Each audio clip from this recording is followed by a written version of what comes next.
Good morning everybody and welcome back to another War Thunder video. Now I was asked yesterday by one of my subscribers if I would please do a how to play video on both the Panther 2 and the Tiger 2 105mm.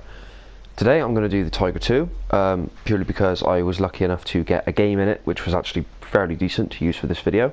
So let's begin. So the Tiger 2 has an 105 KWK L 68 main gun. This is a 105mm KWK L68 main gun, i.e. very long main gun, big caliber for its tier really. Smoke grenade launcher, 12 grenades, and the coaxial mounted 7.92mm MG34 machine gun. Turret rotation speed of 14.1 seconds, well 14.1 degrees per second, a vertical guidance, 8 degrees of gun depression, 15 degrees of elevation. And the killer for this tank is the reload rate, 18.1 seconds on my current crew level.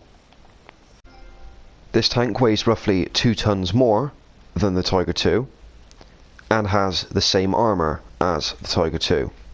More penetration because of the better gun, but the same armour. The tank also has roughly the same top speed as well as the same vertical inclination, and this is it really. This is the bit that we need to focus on the most. Is the armor is the same, the battle rating is 0.3 higher than the Tiger 2, and the reload rate is, well, almost 10 seconds longer. So let's jump into the gameplay. So here we are with the gameplay section of this video. Thankfully on my part I actually managed to have a fairly decent game on my second or third attempt. I'll be honest, when I saw the comment asking for me to do a how-to video on this tank, my heart did rather skip a beat. Now, I do not have the mouse. Not because I haven't had the time to research it, not because I didn't want to, but mainly because I actually prefer the Tiger 105 to the mouse. The Tiger 105 is, at the end of the day, effectively just a Tiger 2. Reasonably mobile for what it is, about the same mobility in comparison as the Tiger 2. Standard Tiger 2, and it's got a good gun. Now, a while ago I did actually say, I started a poll on Reddit seeing if this thing could be moved down to 6.7. My theory behind this was that the other tanks at 6.7, there are other tanks at 6.7 that have 105mm guns, such as the, not the T-34, the T-29. The American 6.7 BR Premium has a 105mm gun, and so on and so forth. And to be blunt, I was shot down by the majority of the Reddit community. I'm sure loads of you who are on Reddit know all too well what the Reddit community for War Thunder can be like at the best of times, but I digress. Although I did take their knowledge and information under my wing, they said that the shell that this thing fires is one of the best penetrating APHE rounds in the game. It just is. It's a fantastic shell, and given the fact that most of the time you're going to be up tiered, because 6.7 normally gets up tiered to 7.7, and being at 7.0 you're just as likely to get up tiered into 7.7 as well. Not very likely to get up tiered into 8.0 though, because the 8.0s tend to be getting down tiered to 7.7, if that makes any sense. So generally speaking, you're going to be fighting 8.0s in a 7.7 sort of atmosphere. You're not going to be fighting T62s constantly, thankfully. That being said, the shell itself can give you some troubles. It's not a fin stabilised Sabo round, and it's not a Sabo round, and it certainly isn't an APCR round. You can get an APCR round for this tank. I haven't got it yet. My Tiger 2 105 is almost spaded, or eliteed, whichever you prefer. But I'm not in any hurry to do it, really. I enjoy playing the tank, and I see no reason to rush into it. So, what are the basics you need to know about the Tiger 2 105 when it comes to playing it in the game? This is quite simple. I play mine exactly the same as I play my Tiger 2, and exactly the same as people play their mouse. Your weak spot for this tank, especially at long range, is the front of your turret. Everything that you fight against at 6.7 with the Tiger 2, and especially at 7.0 with the Tiger 2 105, can go straight through the front of your turret. If you have any ammunition loaded in the back of your turret, that is basically a one-shot kill. So I would advise removing that immediately. If they hit you to the one side, they will take out your gunner and your loader. If they hit you to the other side, they will take out your commander. Left side, by the way, is where you want to be aiming if you're firing at this tank. I think this tank may have 2 loaders, although I can't be entirely certain on that. That is something I should have looked at in the hangar, but I forgot. Sue me. When playing this tank, you want to keep it at arm's length to the enemy at all times. Now, I've heard the same thing be said about the Tiger 2, the Tiger, both the H and the E, and numerous other tanks in the game as well, like the Mouse. And people have said to me that you should be using them to snipe. You can't use them as dogfighting heavy tanks. You can't use them for brawling. That is not strictly true. You can, but it's highly situational.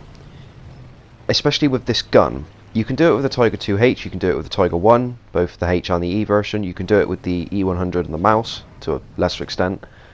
But where this tank screws you over is with its reload rate. You could see that M47 then. If somebody else had rolled around the corner while I was reloading, I'd have been dead. He bounced off of me because I was angled. The armor on this thing may be the same armor as you get on the Tiger 2, but at 0.3 of a BR higher. That doesn't mean it's any less effective when tanks are firing AP at you, whichever variant of AP they may be. Even if they're firing Sabo, not fin stabilized Sabo, mind you, just Sabo, or APCR, so long as you angle, then they shouldn't be able to penetrate you, especially if you're engaging them at decent range, like you should be. Another thing to take into account is that angling your turret cannot be understated.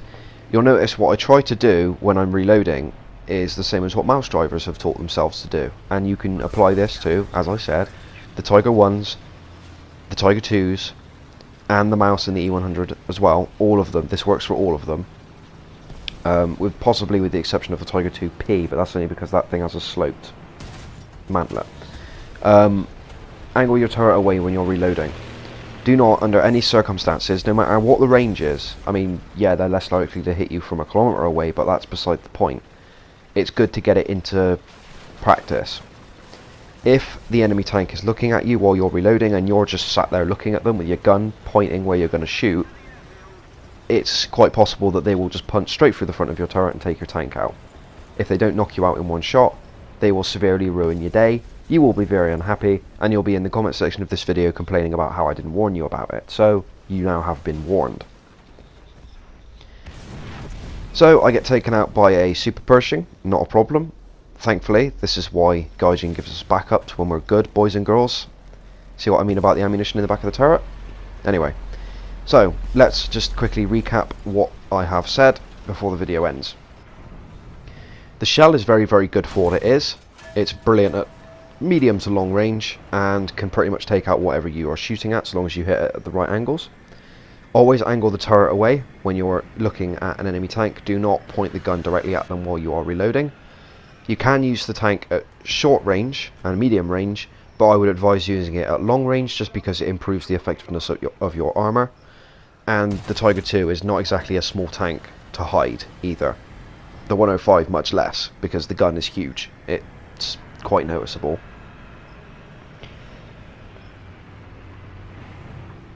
And one of the other things is that you need to make sure to try and engage tanks one at a time, if possible. Of course, it's not really very plausible that the enemy is just going to line up one after another and patiently wait to be shot at. But you'd be surprised how many enemy teams in War Thunder can play exactly like that. One comes around the corner every 20 seconds and you're completely sound because you'll just one-shot them. Anyways, that's about it really. Keep your turret angled when looking at an enemy, angle your hull, stay at long range if and when possible, and bear in mind that your reload is what's going to get you killed. You really have to think 20 seconds ahead. You know, if you're considering, I might go and take B, but I don't know how many tanks are in B, if you know that there's one tank in B that you can get the jump on, bearing in mind that if you miss, you've got 20 seconds to get out of there or kill him in those 20 seconds, because if you don't, you know, if somebody doesn't kill him in those 20 seconds, they will kill you before you've reloaded. Anyway, I hope you enjoyed this video very much. The Panther 2 video will be coming up at some stage, but yeah, thank you very much for watching. Hope you enjoyed the video. Please like, share and subscribe for more, and I will see you guys in the next War Thunder video. Cheers.